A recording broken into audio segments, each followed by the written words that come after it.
सदन की कार्रवाई शुरू होती इससे पहले ही जो है हंगामे की भेंट चढ़ गई और इसी में कई एजेंडे थे जिनको पास हुआ मान लिया गया। हमारे साथ राज्यपाल जी हैं। सबसे पहले तो ये जो आप कह रहे हैं कि हटाने आए थे कूड़े का पहाड़, इसका क्या मतलब है? इसका उद्देश्य था लाखों लोगों का मताधिकार आम आदमी पार्टी ने इसीलिए लिया था कि हम कूड़े के पहाड़ हटाएंगे, कूड़े का निस्तारण करेंगे, लेकिन एक सिंगल पैसे का बजट इस कूड़े के लिए नहीं लगाया। उल्टा पूरी दिल्ली को कूड़ा घर बना दिया। पहाड़ों को तो खत्म करने की चेष्टा कर रहे हैं। हर कॉलोनी में, हर मोहल्ले में, हर जगह आज कूड़े के अंबार लगे हुए हैं। दिल्ली जैसी जगह में बाढ़ से पूरी दिल्ली ग्रस्त, और जिस क्षेत्र से मैं आता हूं, सेंट्रल जोन से, जिसका मैं 2 बार चेयरमैन रहा हूं, उस क्षेत्र को सबसे ज्यादा ग्रस्त अगर बाढ़ से है तो सेंट्रल जोन है। वहाँ भी पाइपलाइन भी फटी थी। वहाँ श्रीनिवासपुरी में पाइपलाइन फटी, जिससे कितने लोग बर्बाद हो गए जो अपने घर में एक चम्मच तक नहीं बचा पाए। पूरा घर उनके दुरुस्त हो गए, खत्म हो गए, समाप्त हो गए। आम आदमी पार्टी तो कह रही भाई 15 साल तो मिले थे, खत्म कर देते कूड़े के पहाड़। कूड़े के पहाड़ों में जो कमी आई वो भारतीय जनता पार्टी की सरकार के अथक प्रयासों से हमने यूनिट लगाए, कूड़े के निस्तारण के लिए प्रक्रिया करी, और इतने भारी यूनिट लगाए जिसका आज जो उसका प्रभाव है वो आने वाले समय में नजर आएगा, जिससे कूड़े से बिजली बनाने का संयंत्र लगाया हो, कूड़े से खाद बनाने। बैठक के जो एजेंडे थे वो तो शोर शराबे के बीच में ही पास मान लिए गए। इस पार्टी ने तो ये बैठक के एजेंडे यहाँ हाउस बुलाने की आवश्यकता ही नहीं थी, ये तो अपने घर ही कर लेते।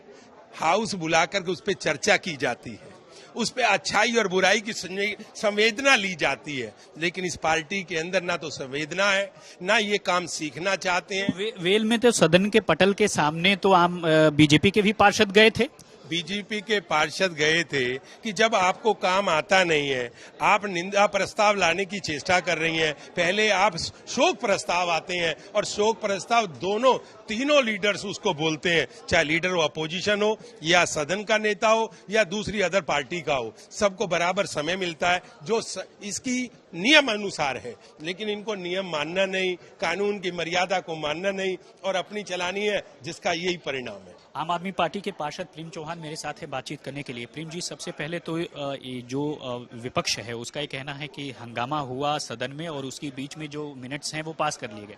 देखिए, हम हमेशा ऐसा ही होता आया है। अब जब हंगामा बहुत ज्यादा सर से ऊपर चढ़ गया तो उसमें ऐसा तो नहीं, दिल्ली की जनता के जो जरूरी काम है वो रुक जाए, वो तो जरूरी है कराना, तो वो तो पास होते हैं हमेशा से। और हमने भी एजेंडे में क्या क्या चीजें पास हो? एजेंडा में आपका एक तो जो स्वीपिंग मशीन है उसके लिए था, कुछ पोस्ट शेड्यूल पोस्ट थी उनके लिए था, और कुछ चीजें 2-4 चीजें और भी थी। लेकिन समस्या ये है कि ये लोग चाहते नहीं है चर्चा करना। डेंगू पर चर्चा होनी थी, हमारी क्या तैयारियां, उसमें काउंसलर्स का कैसे सहयोग रहेगा बोर्ड में, कहाँ कहीं दिक्कत है, और भी चीजें थी। लेकिन आप जान रहे हैं, सब कुछ देख रहे हैं कि जैसी निंदा प्रस्ताव नहीं था, वो एक शोक प्रस्ताव था, उसको पढ़ना शुरू किया, तो उसमें तो कोई पार्टी पॉलिटिक्स होनी नहीं चाहिए थी, उसमें भी इन्होंने हंगामा करना शुरू कर दिया। इसका मतलब ये तय था कि भारतीय जनता पार्टी पहले से तैयारी करके आई थी कि हाउस चलने ही नहीं देना। दिल्ली नगर निगम के सदन में ब्रजभूषण से संबंधित पोस्टर्स का क्या काम था? क्या वो भी एजेंडे में शामिल था? देखिए, वो एजेंडा में शामिल नहीं था, कुछ पार्षद उसको लेके आए थे, लेकिन सबका मानना भी है कि जो पार्टी ब्रजभूषण शरण पार्टी बना दी है आज, ऐसे क्रिमिनल लोग, ऐसे जो महिलाओं के खिलाफ अत्याचार करते हैं, शोषण करते हैं, उनको अगर वो सपोर्ट करते हैं तो मणिपुर में वो कैसे सहयोग कर सकते हैं? वहाँ की महिलाओं को नंगा घुमाया जा रहा है, उनकी महिलाओं को मारा पीटा जा रहा है, इतने मर्डर हो रहे हैं, तो वो कैसे पॉसिबल है कि ऐसे लोग, ऐसी पार्टी मणिपुर में जाके शांति की अपील तक कर पाएंगे? तो ठीक है, साफ है कि जो आम आदमी पार्टी और बीजेपी के पार्षद हैं, दोनों के बीच में जो रसाकसी है वो लगातार चल रही है और हर बैठक में ये देखने को मिल रहा है। तो एमसीडी की राम कहानी में फिलहाल इतना ही। मुझे और मेरे साथी महेश कानपाल को दीजिए इजाजत, फिर हाजिर होंगे एक नए मुद्दे के साथ। तब तक आप देखते रहिए एमसीडी की राम कहानी। धन्यवाद।